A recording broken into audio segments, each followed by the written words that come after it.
Всем привет, дорогие друзья! Сегодня готовлю замечательный влажный пирог «Трухлявый пень». Он фактически как настоящий торт. В нем нежное воздушное тесто на кефире, пропитанное шоколадной пропиткой с какао.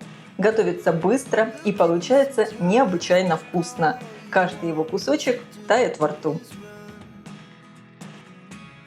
Выпекать пирог я буду в форме диаметра 26 сантиметров. Выстилаю ее пергаментной бумагой. Бумагу вот таким образом сминаю, выстилаю в форму. Я ее ничем не смазываю, она у меня хорошего качества. Если вы не уверены в качестве своей пергаментной бумаги, смажьте ее небольшим количеством растительного масла. Для приготовления теста мне понадобится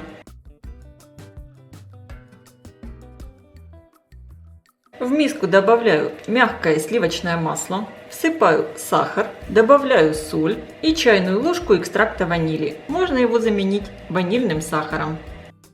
Взбиваю в течение 3-4 минут в пышную светлую массу.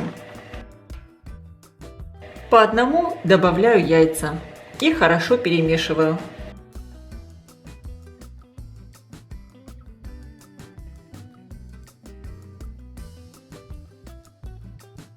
Добавляю кефир, перемешиваю. Все ингредиенты для теста должны быть комнатной температуры. Просеиваю муку и разрыхлитель для теста.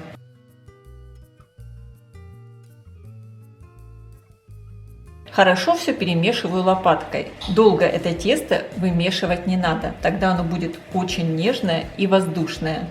В итоге должно получиться вот такое тесто.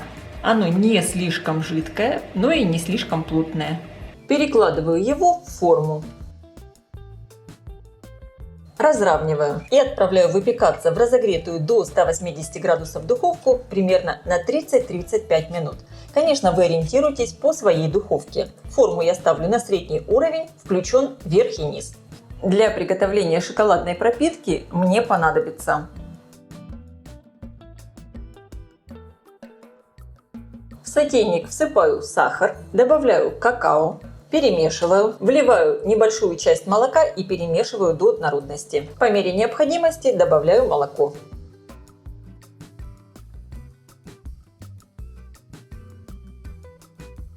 Когда получилась вот такая уже однородная масса, добавляю все оставшееся молоко и перемешиваю. Ставлю сотейник на плиту и доведу все до кипения. Прогреваю массу при постоянном помешивании. Когда смесь закипела, снимаю ее с плиты.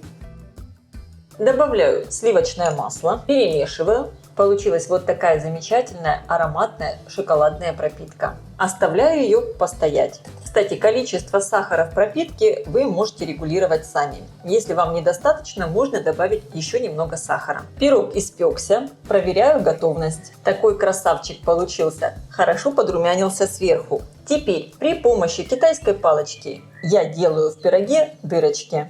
Прямо в горячем пироге.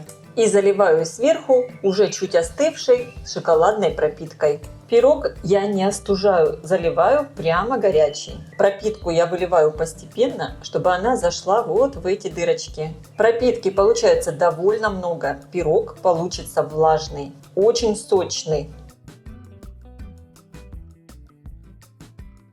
Оставляю пирог до полного остывания и чтобы впиталась вся пропитка. Сейчас пирог я буду извлекать из формы. Здесь по краям осталось немного пропитки. Я ее вот так вот выкладываю наверх. Она сейчас уже фактически вся впиталась. Как это здорово все пахнет. И теперь аккуратно вытаскиваю бумагу. Вот такой замечательный красавец-пирог получился. Сверху его еще по желанию можно декорировать какао-порошком. Присыпаю совсем слегка. Похож на торт. Конечно, вы можете какао-порошком и не присыпать, как вам больше нравится, а сразу подавать его к чаю. И также у меня есть вот такие шоколадные шарики, я сверху разбросаю. Пирог получается необычайно вкусный. Он такой влажный, ароматный, тесто воздушное. Рекомендую его приготовить и попробовать. А я желаю всем приятного просмотра и приятного аппетита. Если вам понравилось видео, ставьте лайки, пишите ваши комментарии. Делитесь им с вашими друзьями в социальных сетях. И, конечно, подписывайтесь, кто еще не подписан, на мой канал Люда Изикук «Позитивная кухня», чтобы не пропустить новые интересные рецепты.